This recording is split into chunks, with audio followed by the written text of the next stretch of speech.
नमस्कार दोस्तों, स्वागत है आप सभी का इस चैनल की एक और नई वीडियो में। दोस्तों, भारत एक ऐसा देश है जो समृद्ध संस्कृति का दावा करता है। भारत की संस्कृति छोटी छोटी अनूठी संस्कृतियों के संग्रह को संदर्भित करती है। भारत की संस्कृति में भारत के पहनावे, त्योहार, भाषाएं, धर्म, संगीत, नृत्य, वास्तुकला, भोजन और कला शामिल हैं। सबसे उल्लेखनीय बात यह है कि भारतीय संस्कृति अपने पूरे इतिहास में कई विदेशी संस्कृतियों से प्रभावित रही है।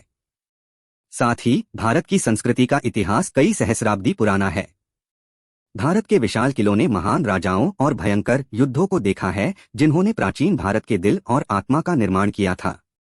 आज पूरे भारत में हजारों किले होंगे, लेकिन उनमें से कुछ किले इतने विशाल हैं जिनका अंदाजा ही नहीं लगाया जा सकता है।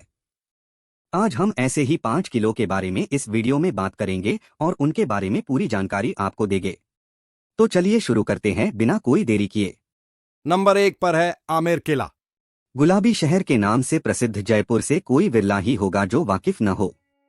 भारत के सबसे बड़े राज्यों में से एक राजस्थान की राजधानी, जो अपने खानपान से लेकर समृद्ध इतिहास, संस्कृति और कला के कारण भी दुनिया भर में फेमस है।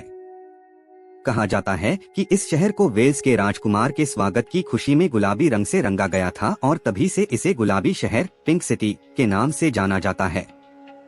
जयपुर शहर का नाम आते ही यहाँ के बड़े बड़े और भव्य किले दिलो दिमाग में तैरने लगते हैं। और इन्हीं किलों में निसंदेह सबसे पहले जिस किले की छवि उभरती है वो है खूबसूरत आमेर का किला। राजस्थान के जयपुर शहर को और ज्यादा खूबसूरत बना देने वाला ये आमेर का किला अंबर किला के नाम से भी जाना जाता है। ये किला न केवल जयपुर शहर बल्कि पूरे राजस्थान के शानदार पर्यटन स्थलों में से एक है। आमेर का किला इतना प्रसिद्ध है कि यहाँ पर हर रोज 6000 से भी अधिक लोग घूमने के लिए आते हैं। यह किला राज्य की राजधानी जयपुर से 11 किलोमीटर की दूरी पर है। आमेर फोर्ट से जुड़ा इतिहास। आमेर एक मीना राज्य था जिस पर सुसावत वंश का शासन था। काकिल देव ने सुसावतों को पराजित करने के बाद खोह के बाद आमेर को ढूंढार की राजधानी बनाया। काकिल देव दूल्हे राय का पुत्र था। शुरुआती समय में जयपुर राज्य को अंबर या ढूंढार के नाम से जाना जाता था और इस पर 5 अलग अलग जनजातियों के मीना प्रमुखों का नियंत्रण था। वे देवती के बरगुर्जर राजपूत राजा के आधिपत्य में थे। बाद में एक कछवाहा राजकुमार दूल्हा राय ने मीनों की संप्रभुता को नष्ट कर दिया और देवली के बरगुर्जरों को भी हराया और ढूंढर को पूरी तरह से कछवाहा शासन के अधीन ले लिया। आमेर किला मूल रूप से राजा मान सिंह द्वारा बनवाया गया था। जय सिंह प्रथम ने 1600 के दशक की शुरुआत में इसका विस्तार किया। अगले 150 वर्षों में लगातार शासकों द्वारा सुधार और परिवर्धन किए गए, जब तक कि कछवाहों ने 1727 में सवाई जय सिंह द्वितीय के समय में अपनी राजधानी जयपुर स्थानांतरित नहीं कर दी। मध्ययुगीन काल में आमेर को ढूंढार के नाम से जाना जाता था, जिसका अर्थ है पश्चिमी सीमा पर एक बलिदान पर्वत के लिए जिम्मेदार, और 11वीं शताब्दी से 1037 और 1727 ईस्वी के बीच, जब तक राजधानी आमेर से जयपुर स्थानांतरित नहीं हो गई, कछवाहों ने शासन किया। आमेर का इतिहास इन शासकों से अमिट रूप से जुड़ा हुआ है क्योंकि उन्होंने आमेर में अपना साम्राज्य स्थापित किया था। आमेर जाने का सबसे अच्छा समय। अगर आप इस किले की खूबसूरती का आनंद लेना चाहते हैं तो सर्दियों के समय में नवंबर से मार्च महीने के बीच यहाँ जाना सबसे अच्छा माना जाता है। इसका कारण ये है कि रेतीले राजस्थान में दिन के समय मौसम गर्म ही रहता है। ऐसे में धूप और सूरज की गर्मी कभी कभी आपको बहुत ज्यादा परेशान कर सकती है। इसलिए बेहतर होगा कि आप सर्दियों में ही जयपुर जैसे शहर की यात्रा करने की प्लानिंग करें। नंबर 2 पर है सिटी पैलेस उदयपुर। पिछोला झील के किनारे उदयपुर में सिटी पैलेस राजस्थान में सबसे बड़ा शाही परिसर माना जाता है। इस शानदार महल का निर्माण वर्ष 1559 में महाराणा उदय सिंह ने करवाया था, जहां महाराणा रहते थे और राज्य का संचालन करते थे। इसके बाद महल को उसके उत्तराधिकारियों द्वारा और भी शानदार बना दिया गया, जिसने इसमें कई संरचनाएं जोड़ी। पैलेस में अब महल, आंगन, मंडप, गलियारे, छतों, कमरे और लटकते उद्यान हैं। यहाँ एक संग्रहालय भी है जो राजपूत कला और संस्कृति के कुछ बेहतरीन तत्वों को प्रदर्शित करता है, जिसमें रंगीन चित्रों से लेकर राजस्थानी महलों में पाए जाने वाले विशिष्ट स्थापत्य शामिल हैं। अरावली की गोद में बसा सिटी पैलेस का ग्रेनाइट और संगमरमर का किनारा प्राकृतिक परिवेश के विपरीत है, रीगल महल की जटिल वास्तुकला मध्ययुगीन, यूरोपीय और साथ ही चीनी प्रभावों का एक मिश्रण है और कई गुंबदों, मेहराबों और मीनारों से अलंकृत है। सिटी पैलेस खुद हरे भरे बगीचे पर बसा हुआ है और देखने के लिए काफी आकर्षक है। बता दें कि सिटी पैलेस में गाइड गोलियों की रासलीला, रामलीला और जेम्स बॉन्ड फिल्म ऑक्टोपसी जैसी कई फिल्मों की शूटिंग की गई है। स्थापत्य प्रतिभा और समृद्ध विरासत का एक सौम्य संगम है उदयपुर का सिटी पैलेस। तो आज के इस आर्टिकल में हम आपको यात्रा कराते हैं झीलों के बीचों बीच बसे सिटी पैलेस की। सिटी पैलेस से जुड़ा इतिहास। सिटी पैलेस का निर्माण अगले 400 वर्षों की अवधि में महाराणा उदय सिंह द्वितीय और उनके उत्तराधिकारी महाराणाओं द्वारा उदयपुर शहर की स्थापना के साथ साथ किया गया था। महाराणा इसी महल में रहते थे और अपने राज्य का संचालन करते थे, जिससे यह महल परिसर एक महत्वपूर्ण ऐतिहासिक स्थल बन गया। मेवाड़ साम्राज्य प्रारंभ में नागदा, उदयपुर के उत्तर में 30 किलोमीटर में फला फूला था, जिसकी स्थापना 568 ईस्वी में मेवाड़ के पहले महाराणा गुहिल ने की थी। 8वीं शताब्दी में राजधानी को चित्तौड़ में स्थानांतरित कर दिया गया, जो एक पहाड़ी किला था जहां से सिसोदिया ने 800 वर्षों तक शासन किया था। 1537 में महाराणा उदय सिंह द्वितीय को चित्तौड़ में मेवाड़ साम्राज्य विरासत में मिला, लेकिन उस समय तक मुगलों के साथ युद्ध में किले पर नियंत्रण खोने के संकेत मिलने लगे थे। इसलिए उदय सिंह द्वितीय ने अपने नए राज्य के लिए पिछोला झील के पास की जगह को चुना, क्योंकि यह स्थान सभी तरफ से जंगलों, झीलों और अरावली पहाड़ियों से अच्छी तरह से संरक्षित था। सम्राट अकबर द्वारा चित्तौड़ पर कब्जा करने से बहुत पहले उन्होंने अपने एक शिकार अभियान के दौरान मिले एक साधु की सलाह पर इस स्थान को अपनी नई राजधानी के लिए चुना था। उनके द्वारा यहाँ बनाई गई सबसे प्रारंभिक शाही संरचना शाही प्रांगण या राय आंगन थी, जो सिटी पैलेस परिसर के निर्माण की शुरुआत थी। दरबार उस स्थान पर बनाया गया था जहां साधु ने महाराणा को अपनी नई राजधानी बनाने की सलाह दी थी।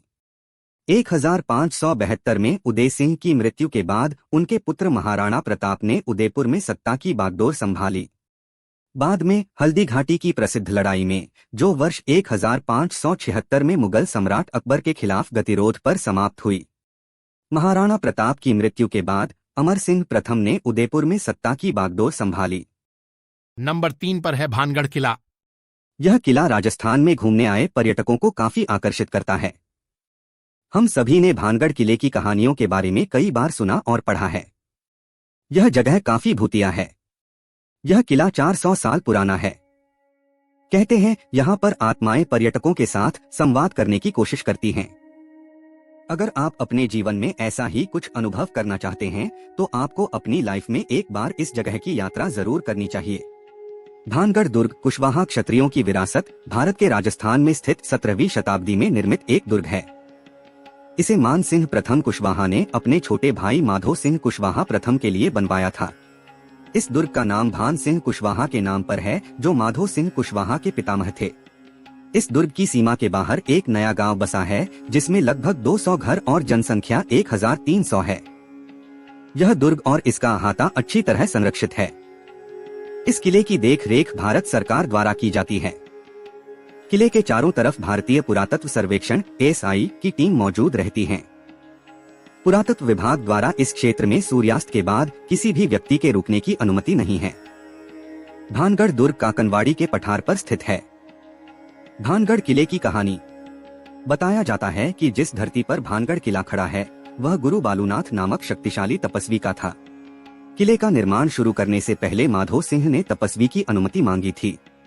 उन्हें एक शर्त के साथ अनुमति दी गई। शर्त यह थी कि किले की छाया कभी भी तपस्वी के घर पर न पड़े, वरना बड़ी दुर्घटना हो सकती है। हालांकि उनके उत्तराधिकारी अजब सिंह ने इस शर्त की अनदेखी की और मजबूत दीवारों के साथ किला बनवाया। इन दीवारों की छाया तपस्वी के घर पर पड़ी, जिसने भानगढ़ क्षेत्र को पूरी तरह से तबाह कर दिया था। भानगढ़ किला 17वीं शताब्दी में बनवाया गया था। इस किले का निर्माण मान सिंह के छोटे भाई राजा माधो सिंह ने करवाया था। राजा माधो सिंह उस समय अकबर के सेना में जनरल के पद पर तैनात थे। उस समय भानगढ़ की जनसंख्या तकरीबन 10,000 थी। भानगढ़ अलवार जिले में स्थित एक शानदार किला है, जो कि बहुत ही विशाल आकार में तैयार किया गया है। क्या भानगढ़ का किला सच में भूतिया है? वास्तव में भानगढ़ किला भूतिया नहीं है। यह एक बहुत ही सुंदर किला है, जिसे देखने के लिए कई पर्यटक आते हैं। इस जगह से जुड़ी भूतिया कहानी इस जगह को और भी भूतिया बनाती है। लोगों का कहना है कि ये कहानियां यहाँ आने वाले पर्यटकों को उत्सुक करने के लिए बनाई गई हैं। हालांकि यहाँ पर कई बरगद के पेड़ हैं, जिससे इस जगह को देखकर बहुत डर लगता है। लेकिन फिर भी शाम 5 बजे के बाद नियमों को तोड़ने की कोशिश नहीं करनी चाहिए। नंबर 4 पर है लोहागढ़ किला भरतपुर। राजस्थान के लगभग हर एक शहर को फोर्ट का घर बोला जाए तो कोई गलत बात नहीं है, क्योंकि इस राज्य के लगभग हर शहर में एक से एक विश्व प्रसिद्ध फोर्ट मौजूद हैं। Agra fort, Pushkar fort, Amer fort, Jodhpur fort आदि कई फोर्ट्स फेमस हैं। राजस्थान का ऐतिहासिक शहर भरतपुर भी लोहागढ़ फोर्ट के लिए प्रसिद्ध है। मध्यकाल में निर्मित यह फोर्ट कई ऐतिहासिक तथ्यों के लिए भी प्रसिद्ध है। ऐसे में अगर आप इस फोर्ट के बारे में आज करीब से जानना चाहते हैं तो इस लेख को आपको जरूर पढ़ना चाहिए, क्योंकि इस लेख में हम आपको लोहागढ़ फोर्ट के बारे में करीब से बताने जा रहे हैं और इस फोर्ट के बारे में जानने के बाद यहाँ जरूर घूमने जाना चाहेंगे। तो आइए जानते हैं लोहागढ़ किले का इतिहास। लोहागढ़ किला या लौह किला भारत के राजस्थान में भरतपुर में स्थित है। दुर्गम लोहागढ़ किला 1805 में भरतपुर की घेराबंदी के दौरान लॉर्ड लेक के नेतृत्व में ब्रिटिश सेना के बार बार हमलों का सामना कर सका। जब उन्होंने 6 सप्ताह से अधिक समय तक घेराबंदी की, फिर भी किले पर हमला करने के सभी 4 प्रयासों में असफल रहे। किले के 2 द्वारों में से उत्तर में एक को अष्टधातु 8 धातु द्वार के रूप में जाना जाता है, जबकि दक्षिण की ओर वाले को चौबुर्जा 4 स्तंभों वाला द्वार कहा जाता है। किले में स्मारकों में किशोरी महल, महल खास और कोठी खास शामिल हैं। जवाहर बुर्ज का निर्माण राजा जवाहर सिंह ने 1765 में दिल्ली की लड़ाई 1764 में मुगलों पर अपनी जीत की याद में करवाया था। जवाहर बुर्ज का उपयोग शासकों के राज्याभिषेक समारोह के लिए भी किया जाता था। फतेह बुर्ज का निर्माण राजा रणजीत सिंह ने 1805 में भरतपुर की घेराबंदी में अंग्रेजों पर अपनी जीत की याद में करवाया था। फोर्ट के अंदर क्या है खास? लोहागढ़ फोर्ट 3 भाग में मौजूद है, जिसमें महल खास, कमरा महल और बदन सिंह महल के नाम से जाना जाता है। इस फोर्ट में सबसे प्रसिद्ध जवाहर बुर्ज और फतेह बुर्ज जैसे टावर है। इस फोर्ट के अंदर एक संग्रहालय भी मौजूद है। इस संग्रहालय में मध्यकालीन जैन मूर्तियां, एक यक्ष की नक्काशी, हथियारों का संग्रह और कई पांडुलिपियां हैं। कहा जाता है कि यहाँ प्राचीन शिव की नटराज मूर्ति और शिवलिंग भी मौजूद हैं। किले की वास्तुकला। इस अनुमान के मुताबिक लोहागढ़ फोर्ट की दीवारें करीब 7 किलोमीटर लंबी हैं और इसे बनाने में लगभग 8 साल लग गए थे। फोर्ट की दीवारें इस तरह निर्माण किए गए हैं कि हजारों गोलीबारी को आसानी से अवशोषित कर लेती थी। इस फोर्ट के अंदर 2 गेट हैं, जिसे 8 धातु वाले गेट के रूप जाना जाता है। कहा जाता है कि परिसर में कई संरचनाएं शामिल हैं, जिनमें से ज्यादातर को जीत के प्रतीक के तौर पर बनवाया गया था। नंबर 5 पर है मेहरानगढ़ किला। मेहरानगढ़ भारत के राजस्थान के जोधपुर में स्थित एक ऐतिहासिक किला है। यह एक पहाड़ी की चोटी पर खड़ा है, जो आसपास के मैदानों से लगभग 122 मीटर ऊपर है। यह परिसर 1200 एकड़ 486 हेक्टेयर में फैला है। इसका निर्माण शुरू में 1459 के आसपास राठौर वंश के राजपूत शासक राव जोधा द्वारा किया गया था। हालांकि मौजूदा संरचना का अधिकांश हिस्सा 17वीं शताब्दी का है। 2 किले में 7 द्वार हैं, जिनमें मुख्य प्रवेश द्वार जयपोल, जिसका अर्थ है विजय द्वार, शामिल है, जिसे महाराजा मान सिंह ने 1806 में जयपुर और बीकानेर सेनाओं पर अपनी जीत की याद में बनवाया था। फतेहपोल शाब्दिक अर्थ विजय द्वार मुगलों पर महाराजा अजीत सिंह की जीत की याद दिलाता है।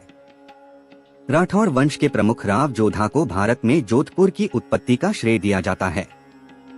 उन्होंने 1459 में मारवाड़ की राजधानी के रूप में जोधपुर की स्थापना की। मंदोर पिछली राजधानी थी।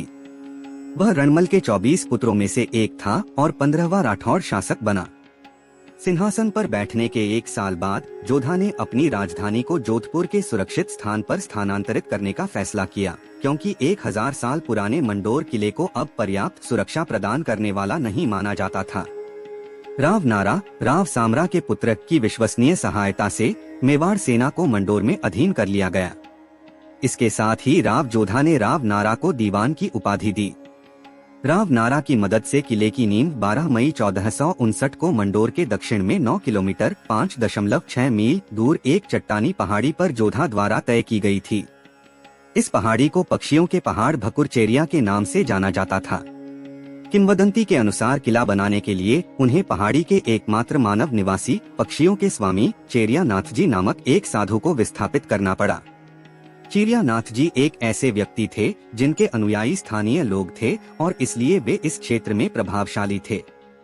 जब उनसे हटने का अनुरोध किया गया तो उन्होंने साफ इनकार कर दिया।